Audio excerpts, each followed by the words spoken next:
Here's my phone connected to a Wi-Fi network that doesn't exist. It happened while I was driving through a dead zone, middle of nowhere, no cell service for miles. I was using offline maps, just trying to get to a cabin I rented for the weekend. Solo trip, no distractions, no internet. That was the point. But then my phone chimed.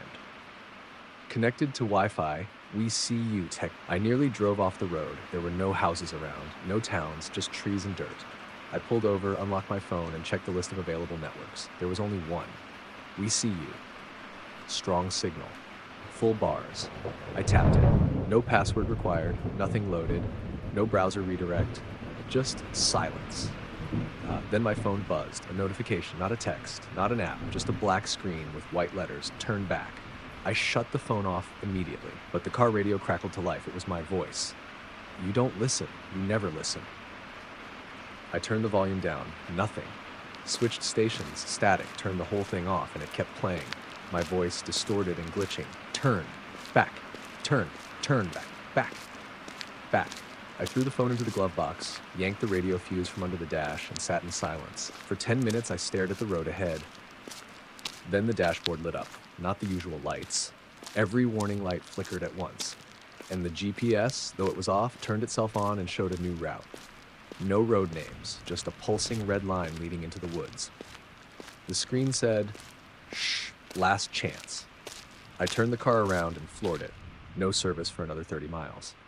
When I finally reached a diner with signal, my phone was still off. But when I turned it on, everything looked normal, except for one thing. Under saved networks was one I couldn't delete. Last connected, now. Even with Wi-Fi turned off, it keeps showing up. Everywhere I go, and every time I try to forget it, I get another notification. We never lost signal. Let me know when you're in a hotel room that doesn't appear on my receipt. I was on a weekend trip, just needing a break from life. Booked a last-minute hotel online. Some generic place just off the highway. Nothing fancy, just a room to crash in. When I checked in, the front desk gave me a key card for room 1048. I remember the number because I had to ask twice. It wasn't on the elevator directory. The panel went up to 10 floors, but it skipped the 10th on the display entirely. Like the elevator just didn't admit it existed. Still, the card said 1048, so I figured there was a back stairwell or something. I asked the front desk lady, and she just smiled too wide and said, "Oh, it's there. Just hold the 9 button a little longer." Weird. I did it. I held the 9 button for maybe 10 seconds, and after a slight jolt, the elevator kept going, past the top floor. The doors opened onto a dim hallway. Everything was slightly off. Carpet just a little outdated, wallpaper yellowed and peeling in spots, no noise, no vending machines, no fire exit signs, just a single room at the end. I went inside. The lights buzzed a bit when I turned them on. Old-style furnishings, CRT TV, rotary phone, no Wi-Fi, no windows, just a bed, a small writing desk, and the weird feeling that the room was waiting for something. I stayed one night. The dreams were awful. Not scary, just deeply wrong. I dreamed of knocking. Someone pacing outside the room, whispers through the air vent in a language I couldn't understand. When I woke up, my door was chained from the inside, but I hadn't done that. There were wet footprints on the carpet, small like a child's. I packed my stuff and left. Fast. When I checked out, I asked the receptionist to confirm my room number. She glanced at the screen and said, "Room 403, right?" I told her no, it was Tez 48. She blinked. "We don't have a 10th floor, sir?" I pulled out the key card, but it was blank. No room number, just the hotel logo. She leaned in and whispered, "If someone gave you that room, don't go looking for it again." I left and never looked back. Later, I checked my receipt. Room 403. One night, no extra charges, but I've had trouble sleeping since then. Every few nights, I hear the buzz of old light bulbs, the creak of carpet outside my door, and sometimes when I close my eyes, I'm back there, in 1048, and the room is still waiting. Ash. I followed a man who looked exactly like me. It happened 2 months ago, at a gas station off the interstate. One of those dim, empty places that always smells like burned coffee and hot plastic. I was driving home late from a work trip, just trying to stay awake. I had just filled up and was walking back to my car when I saw him. A man stepping out of the store, same hoodie, same jeans, same exact sneakers I was wearing. At first I thought, Weird coincidence. Then he turned. Same face, same beard, same eyes, same tiny scar on the left eyebrow I got playing baseball as a kid. It was me. He looked right at me, didn't flinch, didn't seem surprised, just stared for half a second, then turned and walked toward the alley beside the station, and I followed him. I don't know why. Maybe I wanted to catch up and yell, "Hey, what the hell is this?" Maybe I was just too freaked out to think, but I followed. The alley led behind the station into an overgrown trail I'd never noticed before. Trees on both sides, no lights, just this dirt path that felt older than anything around it. I kept going. About 5 minutes in, I lost sight of him. Then the air changed. I don't know how else to describe it, like stepping into a room where the air's been sitting still for years. Heavier, silent. And then I saw something ahead. A little clearing, just grass and fog and copies of me. I swear to God, dozens of them, all standing in place, facing different directions. Some of them looked older, some younger. One had a nose ring I never had, another was missing an eye. But they were all me. None of them moved. I turned to leave, heart racing, but the trail was gone. Just trees now, no path, no sign of how I got in. Then I heard a voice, right behind me. "He followed you back this time." I turned around. The one I'd seen at the gas station, the original one, was standing there. His mouth didn't move, but I heard the words, like they were being whispered inside my head. "You're not supposed to be here. You left the wrong version behind." Then everything went black. I woke up on the floor of the gas station bathroom, face down, nose bleeding. My car keys were in my pocket, engine still running at the pump. That was 2 months ago. And ever since, I've noticed things. My reflection blinks out of sync sometimes. My dog growls at me when I come home. My own mother asked me jokingly if I'd lost weight or gotten surgery. But the worst part? Every time I see a mirror, I swear I'm being watched from the other side. The voice on the baby monitor wasn't my wife. My daughter's just over a year old. Beautiful kid, big eyes, never stops smiling. My wife and I are first-time parents, so yeah, we're paranoid. We bought one of those baby monitors with night vision and two-way audio. Probably overkill, but it gave us peace of mind. Until last Thursday, it was around 2 a.m. My wife was dead asleep next to me. I was half awake, just lying there, when I heard her voice come through the baby monitor. Soft, almost a whisper. "It's okay, sweet girl. Go back to sleep." I assumed my wife had gotten up, gone into the nursery without me noticing, but when I rolled over, she was still in bed, snoring. I sat straight up. The monitor crackled again. "Shh, Mama's here." That voice, it sounded exactly like my wife, but slower, almost like someone trying to sound like her. I jumped out of bed and ran to the nursery. My daughter was sleeping peacefully, crib untouched, no one in the room.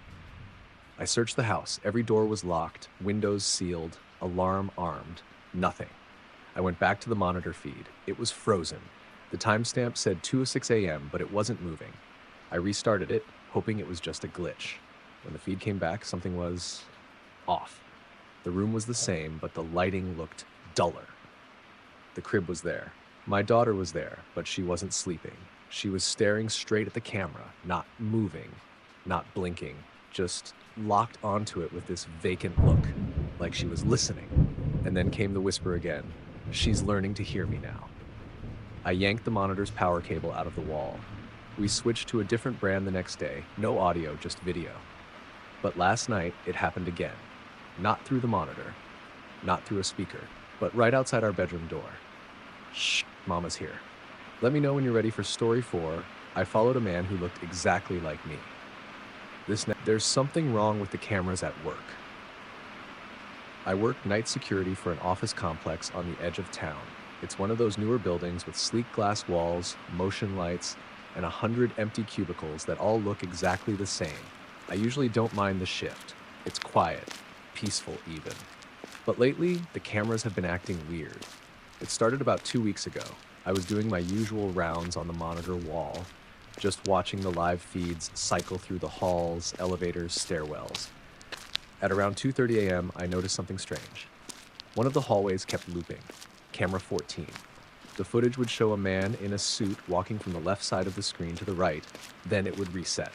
Same man, same walk, over and over again. I rewound the feed, thinking it was just a glitch in playback.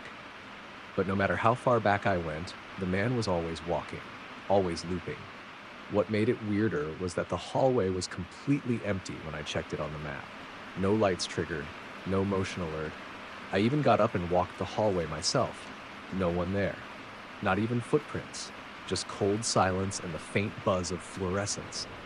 I reported it to my supervisor the next morning. He told me it was probably a corrupted feed and to ignore it unless it trips the alarm system. Classic brush off. The next night, it got worse. I was checking camera 6, one of the elevator views, and saw a man standing inside, perfectly still. He was facing the camera, no motion, no expression, just standing there like a statue. He didn't move for an hour. At first, I thought it was frozen footage again, but the timestamp was ticking normally. The lights in the elevator flickered like usual. The digital floor numbers changed, but the man never blinked, never shifted, just stared. At 3:12 a.m., the feed cut out. When it came back, the elevator was empty. I ran down to check. No one in the building. I checked every floor, every room. The elevators hadn't moved. By this point, I was getting seriously creeped out. Then came last night. I was scanning through the lobby feed when I saw someone walking toward the camera. They looked disoriented, head twitching, shoulders jerking like they couldn't quite control their body. As they got closer, I froze. It was me. Same uniform, same beard, same patch on my arm. I watched myself stumble toward the camera, mouth moving like I was trying to say something, but no audio came through. Just silence. Then the version of me on camera stopped, stared directly into the lens, and smiled. That's when all 16 camera feeds went to static. No video, no control, no sound. Then my radio crackled. It was the voice of the shift before me.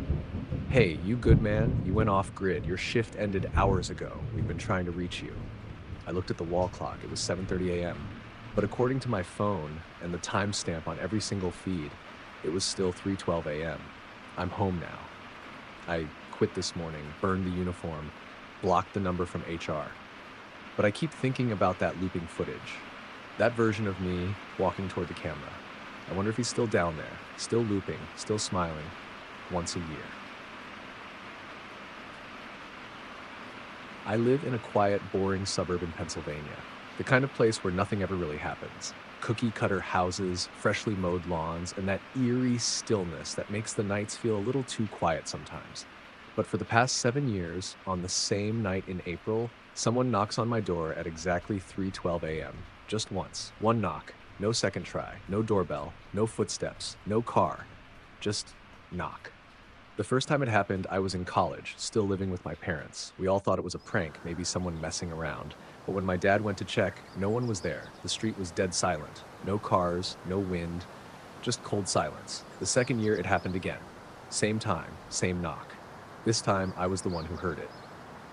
I was playing Xbox with headphones on when I felt this weird stillness, like everything in the house paused. I pulled my headset off, and that's when I heard it. Knock. Just one. Sharp, deliberate, like whoever did it knew I was listening. We installed a Ring camera after that, motion lights, security alarms, everything. The third year, the knock came again, but this time we had footage. At 3:12 a.m., the Ring cam froze. Just a static image of the porch. No knock caught, no motion detected. Then at 3:13, it kicked back on like nothing happened. We called the company. They had no explanation. By year 4, I had moved out, got my own place, a small townhouse 30 minutes away. I thought it was over, just some strange thing that happened at my parents' place. But on April 18th, at exactly 3:12 a.m., it came again. Knock. I sat up in bed, heart pounding. It was the same sound, same rhythm. I ran to the door and yanked it open. Nothing. Just my empty porch, my street, silent and still.